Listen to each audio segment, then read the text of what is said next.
RRB, l'invité du matin. Bonjour Jean-François Badin. Bonjour Lionel. Votre invité ce matin, Jean-Pierre Cabar, le président du conseil d'administration de la CAFAT. Jean-Pierre Cabar, bonjour. Bonjour. On rappelle que vous avez été élu président du conseil d'administration de la CAFAT il y a quelques jours et que cette présidence est occupée alternativement une fois par an par un représentant des organisations syndicales et un représentant des organisations patronales. Vous avez convoqué un CA extraordinaire de la CAFAT pour ce matin. Pourquoi, de quoi s'agit-il et pourquoi cette précipitation d'une certaine façon ? Écoutez, c'est précipitation, je sais pas. En tout cas, c'est un texte qui nous est proposé par le gouvernement de la Nouvelle-Calédonie, qui reprend un peu une des positions du gouvernement ces derniers temps, consiste à parler de régime commun de trésorerie, de gestion commune de trésorerie. Je prendrai pas le terme d'unicité parce que pour moi c'est un terme impropre. Voilà. En gros, ça veut dire quoi ? On paye les factures au fur et à mesure qu'elles arrivent ? Il n'y a plus de hiérarchie ? Alors, en gros, ça dépend comment on fait, comment on pense ça. Évidemment, la CAFAT n'a pas apparemment la même idée de la gestion commune de trésorerie que le texte qui nous est proposé, sauf si j'ai mal lu, évidemment. Mais bon, je voudrais bien que le président du gouvernement m'explique. Ce que je dis simplement, c'est que le conseil d'administration devra ce matin se positionner là-dessus, donc je vais pas anticiper sur sa décision, bien évidemment. À la lecture du texte tel qu'il est rédigé aujourd'hui, le texte qui est proposé dit qu'on paiera les factures au fur et à mesure qu'elles arrivent, et en fonction des excédents qui restent, on les mettra sur les comptes courants de chaque régime. Dans le principe, c'est un principe qui a été plus ou moins toujours acquis. Ça consiste à dire que quand l'argent est présent, on essaye de régler les factures. Mais bien évidemment, il faut aussi une gestion stricte de tout ça qui fasse qu'à un moment donné, on remette l'argent de là où il vient. Ce qui n'est pas écrit dans le texte aujourd'hui, qui nous est proposé. Donc vous souhaitez l'amender en quelque sorte ou le faire préciser ? Alors, l'amender, ça devient compliqué. Parce que on se rend compte ces derniers temps que à chaque fois qu'on a voulu entamer des discussions sereines avec les services du gouvernement ou avec le gouvernement, les propositions qui sont faites, elles sont soit pas suivies, soit on prend des engagements pour faire en sorte de les suivre et puis au final on n'a pas ce qu'on veut. Donc c'est difficile aujourd'hui de prendre une position sur un texte comme celui-là. Et là, le CA, on décidera tout à l'heure. C'est pas à moi à prendre position pour ça avant le CA, bien évidemment. Mais c'est difficile de prendre des positions sur des textes comme ceux-là quand, à notre sens, ils ne sont pas finalisés. Est-ce que pour vous, c'est quand même le début du fameux décloisonnement dont on parle beaucoup ? On sait que les administrateurs de la CAFAT y sont opposés. En gros, c'est-à-dire il y a 4 régimes, mais il y a une seule façon de le gérer. Enfin voilà, c'est une gestion commune. Est-ce qu'on va vers ça petit à petit avec ce texte ? Est-ce que c'est une crainte que vous avez ? C'est une crainte que j'ai, évidemment. Après, si tout ça c'est bien encadré par des textes bien cadrés, ça peut se comprendre, je le disais, cette gestion commune de trésorerie. Mais dans l'état actuel des choses, dans l'état du texte qui nous est présenté, ce n'est pas du tout ça. Alors, c'est un petit bras de fer entamé avec le gouvernement. Il y a un autre petit bras de fer entre la CAFAT et le gouvernement, enfin petit. C'est la fameuse délibération cadre qui doit être examinée par les élus du Congrès cette semaine, qui prévoit en gros une réforme de gouvernance de la CAFAT. Oui. Vous n'êtes pas contre, mais vous dites pas maintenant, en gros, c'est ça ? On n'est pas contre. On n'est pas contre une réforme de la gouvernance. Parce que le constat qui est fait, qui dit qu'il y a trop d'acteurs et que tout ça se télescope, tout le monde le fait, ce constat. Donc pour une fois, on est d'accord sur quelque chose. Après, la manière dont on traite ça, c'est là où on n'est pas d'accord. Quand aujourd'hui, on voit une présentation qui est faite en faisant valoir que ce projet de texte, il reprend les orientations du dispositif d'Ocamo, etc., qui a été voté, je rappelle, par une délib cadre aussi, depuis 2016. Donc il y a déjà une délib cadre pour d'Ocamo. Ce texte qui devrait être voté mercredi, j'espère qu'il ne sera pas, c'est aussi une délib cadre qui reprend, lui, un rapport de l'IGAS qui est sorti mi-juin. Alors, vouloir évidemment nous vendre ça comme la continuité ou l'expression d'Ocamo, moi je veux bien. Mais c'est pas dans cet esprit-là que d'Ocamo a été discuté. Alors c'est présenté dans ce sens-là, c'est présenté aussi en disant c'est cette réforme de la gouvernance qui permettra à terme de résorber le déficit du RUAM. Oui, c'est vendu comme ça en tout cas. Nous, on l'a dit et redit. Je rappelle qu'on n'est pas tout seul à dire ça. L'ensemble des syndicats de Nouvelle-Calédonie ont signé un courrier adressé au président du gouvernement. Le MEDEF-NC a aussi abondé dans ce sens-là.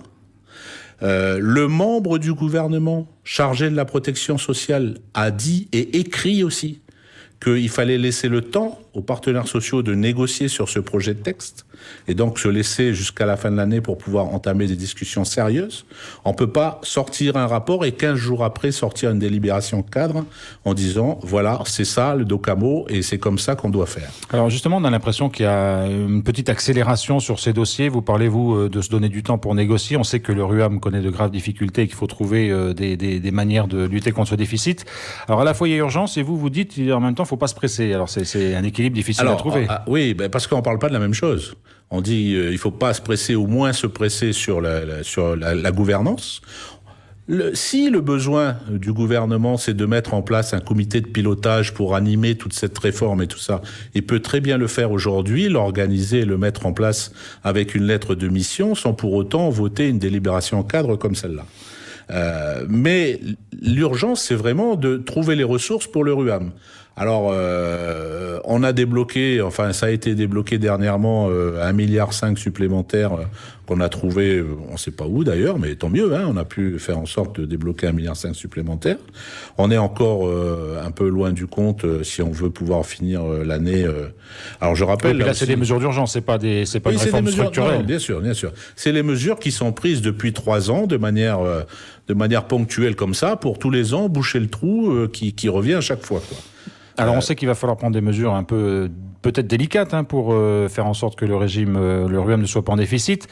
Il y a un débat aussi sur l'augmentation de la fiscalité, c'est-à-dire est-ce qu'il faut créer de nouveaux impôts. La porte est ouverte, mais le président du gouvernement n'a pas l'air très chaud.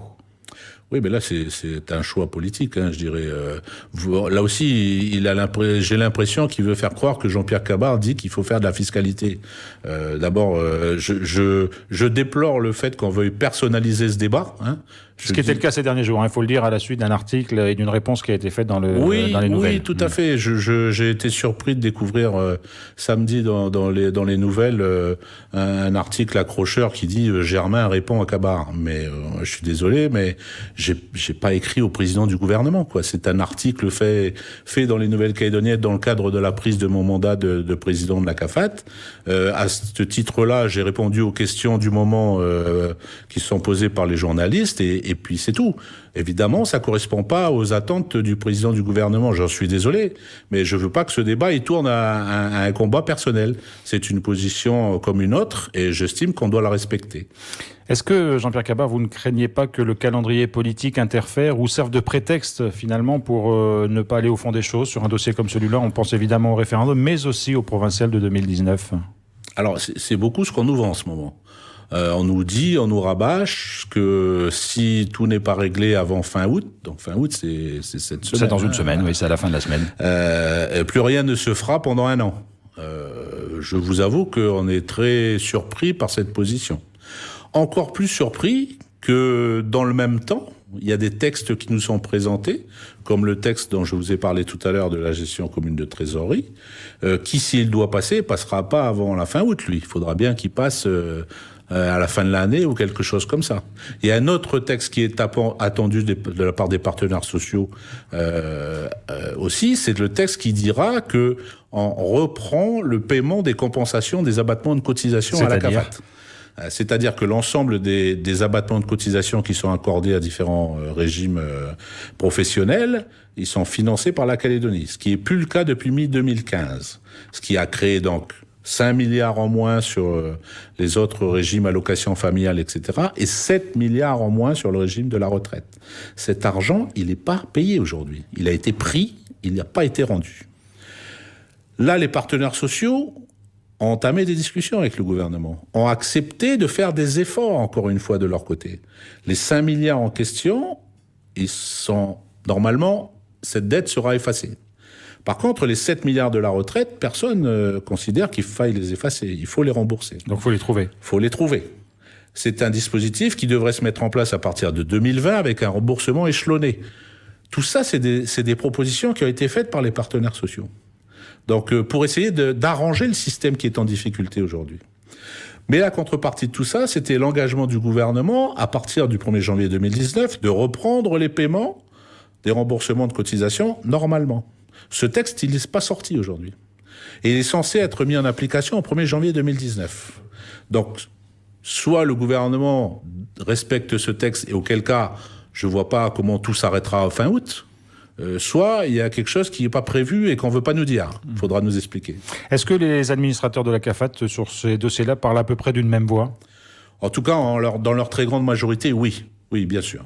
Et dernière question, Jean-Pierre Cabard, on a entendu parler d'une éventuelle transformation de la CAFAT en établissement public. Oui. Vous êtes pour ou contre ? Écoutez, ça fait partie des choses qui font partie de cette délibération cadre, pour lequel on est fermement opposé, bien sûr. Pourquoi ? Parce que ça met la CAFAT dans une situation de dépendance forte du pouvoir politique et du gouvernement de la Calédonie, qui ne s'est pas souhaité du tout par les partenaires sociaux. Ça revient à dire, on peut mettre tous les conseils d'administration qu'on veut pour gérer cet établissement public. Au final, ça reste un établissement public avec comme tutelle le gouvernement de la Calédonie et donc avec une possibilité de prendre les décisions qu'il veut sur l'ensemble des régimes de la CAFAT. Donc la situation actuelle, institutionnellement parlant, vous convient ? En tout cas, sa forme juridique, oui. Après, comme je le dis, il y a une réforme de la gouvernance à faire, tout le monde est d'accord là-dessus, mais mettons-nous sérieusement autour de la table, et quand je vois le président du gouvernement demander appel à discernement et sang-froid et mesure dans les propos, je pense qu'il faut que ce soit partagé. Jean-Pierre Cabard, une toute dernière question. Si mercredi, cette délibération cadre est votée, qu'est-ce qui va se passer ? Je peux pas vous dire. En tout cas, j'espère que on prendra les dispositions qu'il faut pour que je fais appel ici aux politiques. Je fais appel au Congrès de la Nouvelle-Calédonie. C'est à eux à prendre cette décision au final. Je le redis. Si l'urgence est de mettre en place un comité de pilotage pour faire en sorte de mener cette réforme et puis de lui donner les moyens qu'il faut pour mener cette réforme, on n'a pas besoin de voter cette délibération cadre aujourd'hui. Si en plus c'est pour y rajouter un article de dernière minute qui apparemment a été décidé très dernièrement, qui dirait que au final, on vote cette délibération en cadre, mais tout ce qui est dit dedans, on peut revenir dessus, quoi. Je vois pas l'intérêt. Jean-Pierre Cabard, merci beaucoup.